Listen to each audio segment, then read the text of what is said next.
Now it's too early to say anything about it, because I hope that the fears you are entertaining will not be real fears. That is what I hope. Yet I agree with you that the great victories which you hope would follow, they would follow anyway. Because we can see already the signs of big change in Pakistan. There are two extremes developing. A polarization is setting, is in the process of setting. It has happened for the first time in the history of Pakistan, that the government was favoring mullah and the masses were favoring Ahmadis. It is a completely new historical phenomena, a revolutionary phenomena, which could never be conceived by the acutest pundit of politico-religious sphere. Nobody could prophesy that such a thing could happen. What happened was, previously, that there were mullahs riding the fury and storm of the masses and also leading them and egging them on, as against the government, which had a sense of justice and fair play. Even when they succumbed, they had that sense of justice and fair play and did not commit themselves to the wrongdoers, with the side of the wrongdoers. Now this time a completely new phenomena has occurred, which is that despite the best efforts of the government, and they are openly taking sides with the enemies of Ahmadiyya, and supporting their stupid, absurd, inhuman demands, and trying to stir up hatred against Ahmadis by publishing papers. So nakedly they have come forward that no sane man in the civilized world could ever conceive such a thing to happen. Only recently, a non-Ahmadi in Canada wrote a letter in the press denying everything that was happening. So one of the scholars from a university rebutted him, who is not an Ahmadi. He is a professor of something, and he rebutted him in a beautiful manner. He said, look here, you are denying the facts, yet your language tells me that you are a liar and not the Ahmadis. First of all, they talk of you with decency and in normal language. And you are referring to them as if inside you are burning in hell and agony. So that agony which you are nourishing within you, that tells me that if in outside free world you are behaving like this, how would you be behaving in Pakistan, where you have all the power to do whatever you please? And secondly, this question which you have raised and I was discussing has been mentioned by him. He said, look here, you say no persecution in Pakistan? He said, no civilized man could ever conceive of a government taking sides in a religious issue and publishing papers against a sect, a free citizen of that very country. He said, this phenomena is inconceivable. Nobody can understand this to happen unless someone has lost total contact with common sense and justice. So, on one hand, we observe this, which was never witnessed before. On the other polarization is becoming stronger and more evident, that the masses are turning to the sides of Ahmadiyya. They are openly protecting them. They refuse to be excited when they hear the mullahs speak violently against Ahmadiyyat and preach murder and mass kill, arson and loot and these things. They go to the Ahmadis' houses and say, look here, we are going to protect you. If anything happens, we will be the first, and don't bother. We don't care for the mullah. So much so that somebody wrote to me from Chiniot that I am surprised what has happened to this world now. The very people who burnt our house in 74 are coming to us and telling us that we extend our protection to you. Nobody can look to you with evil eyes. And we will be your protector and your friends. And the same letter was received by me a few days ago from Faisalabad, the same subject. A girl had written that our house was burned by some neighbors, and we rebuilt it afterwards. And the same neighbors are now the staunchest supporters of Ahmadiyya. And we can't tell bad names call bad names to our enemies, but they are free to do that. So they are doing it for our sake. So that sort of thing could never be conceived, even 2 years, even 1 year before. So that is the preparation for a big change. And the roots of this phenomena are in a revelation of Hazrat Masih Maud ﷺ, which we find immediately after the revelation which pertained to the time of Bhutto and what happened afterwards.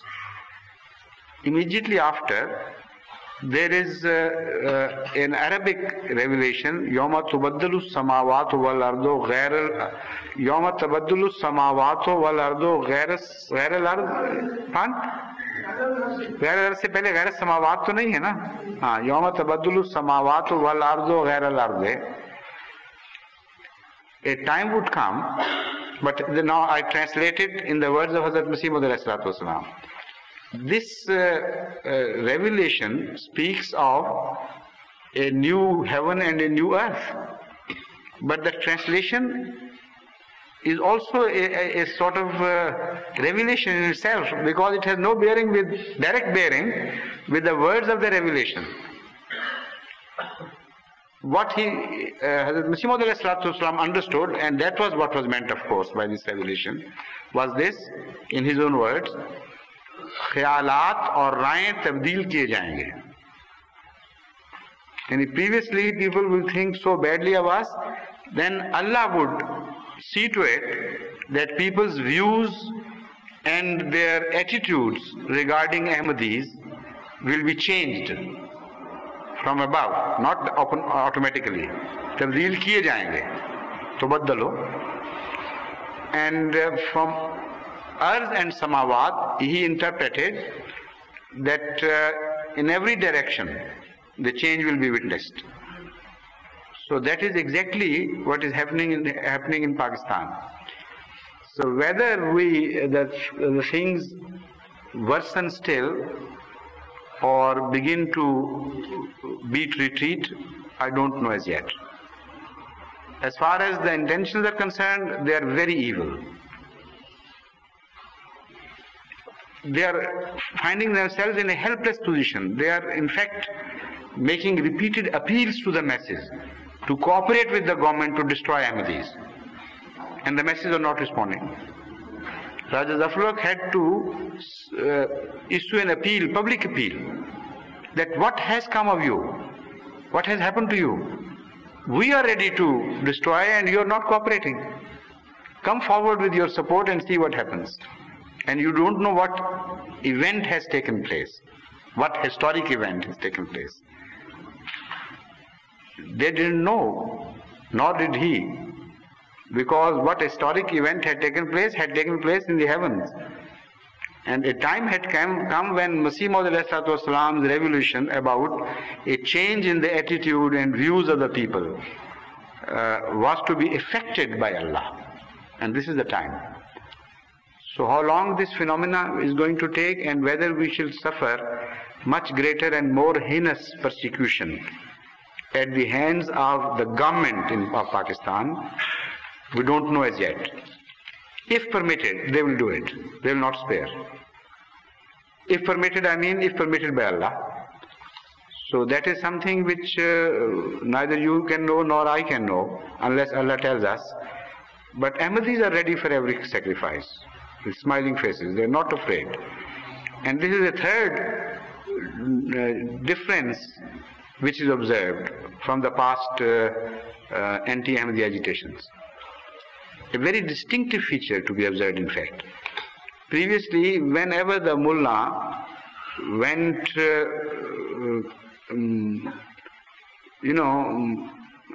started wide-scale campaign against Ahmadis and started preaching their murder and everything, Ahmadis were gradually cowed down. You could see worries on their faces.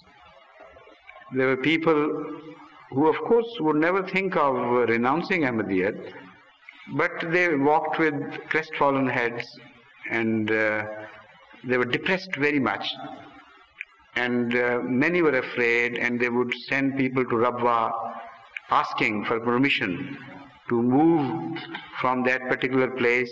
There was danger in this and that. And sometimes hundreds of Ahmadi houses would request for permission to abandon that place of extreme danger. Now this time, not a single request has been made.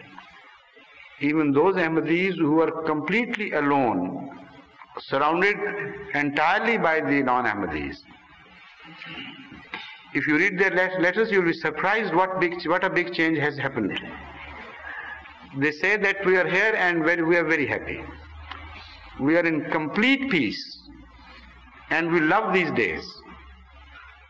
Such spiritual heights which we have gained could never be dreamt by us before earlier. Even the youngest children are enjoying this.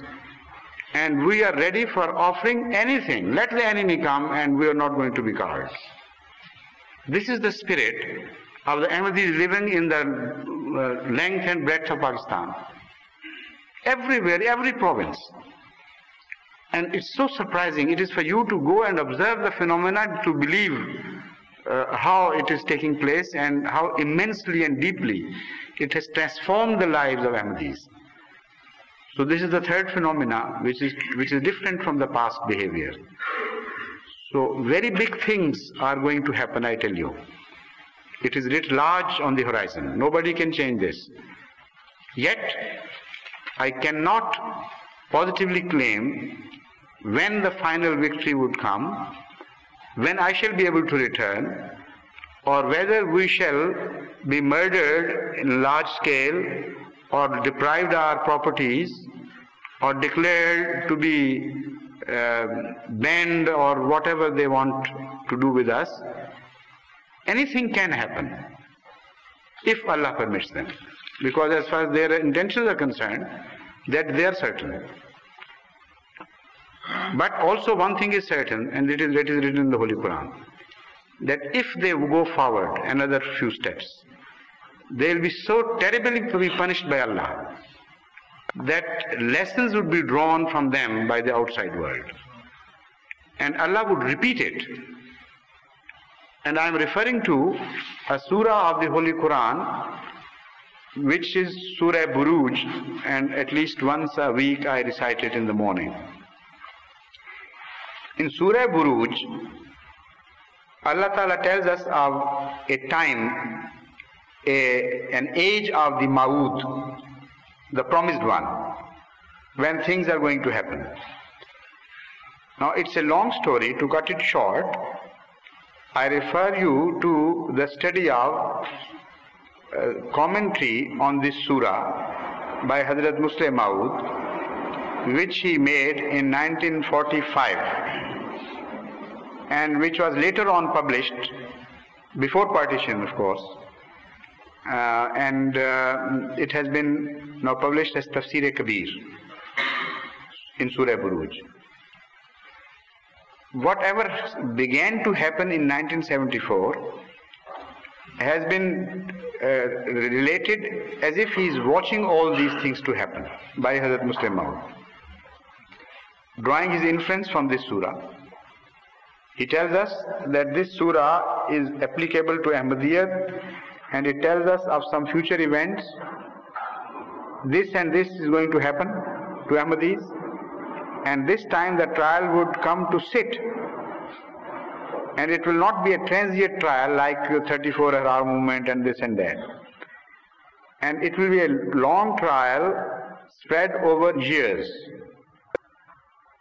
Then, if the enemies repeat what they had done earlier, then Allah would begin to punish them. This is exactly what has been mentioned in the surah. So that means that when the phenomena was to begin, that was in 74, they would be permitted by Allah, according to the prophecy of this surah, to continue in their persecution for a while. And a stalemate was to be brought about after some time. Then the Holy Quran tells us in this surah that if they repeat the same thing, then Allah would begin to punish them. In the meantime, they will be permitted to tarry for a while without punishment. And the words of Allah, to which I am referring, are these: إِنَّ الَّذِينَ فَتَنُوا الْمُؤْمِنِينَ وَالْمُؤْمِنَاتِ ثُمَّ لَمْ يَتُوبُوا فَلَهُمْ عَذَابُ جَهَنَّمَ وَلَهُمْ عَذَابُ الْحَرِيقِ إِنَّ بَطْشَ رَبِّكَ لَشَدِيدٌ إِنَّهُ هُوَ يُبْدِئُ وَيُعِيدُ وَهُوَ الْغَفُورُ الْوَدُودُ ذُو الْعَرْشِ الْمَجِيدُ فَعَالٌ لِمَا يُرِيدُ. That if these people who have been torturing my people for no fault of theirs, if they repeat what they have done. Now this repetition means a repetition of some great event, because every day, according to this surah, they are being persecuted. So that repetition is a constant phenomena. It is not referring, it is that phenomena is not referred to in this verse, where the Holy Quran says, if they repeat that, then we would begin to punish them, and we would repeat our punishment. They will not be just punished once singly, but punishment after punishment will be their lot. Then Allah says, Innahu huwa yubdi'u wa yu'id. And the same phenomena is described again so beautifully in answer to their behavior. That you began once by declaring somebody non-Muslim and started behaving in beastly manner to my people, and did not get satisfied at it. Then you repeated the same thing in a different way. He says, Innahu huwa yubdi'u wa yu'id. Allah also begins, and He also knows how to repeat things. So if He begins to punish you, He will repeat His punishment. So that is the fate of these people if they do not repent and mend their ways. So what I am afraid of is their lot. I assure you, I can see it written before me. There is no question of a prophecy about it. It is a decreed thing by Allah that if they are not permitted to reform and to mend their ways, they will be either washed out of the face of the earth in a most terrible manner, or some other punishment is going to overtake them, and they will be made a lesson for the rest of the world. So that is what you should be worried about. Because, but again, I hope this will not happen to Pakistan, inshallah. Why? Because the people have changed. And this is also the mercy of Allah, that for the sake of the folly of a few, He does not punish a larger number of innocent people. Although they are not entirely innocent, they are also indulging in every type of crime and defiance of Islam in practical life. Yet, in this regard, they have behaved beautifully. So, because they are mending their ways, therein lies the hope of the future of Pakistan. If Allah permits them to move in the same direction, then Allah would know how to punish the regime, not the people of Pakistan. And He knows how to go about these things. So we only hope and pray to Allah that our brothers in Pakistan who are behaving so nobly, majority among them, to their Ahmadi brothers, and they're showing the human values in a beautiful manner, they should be saved the punishment, and only the culprits and the very top among them should be punished.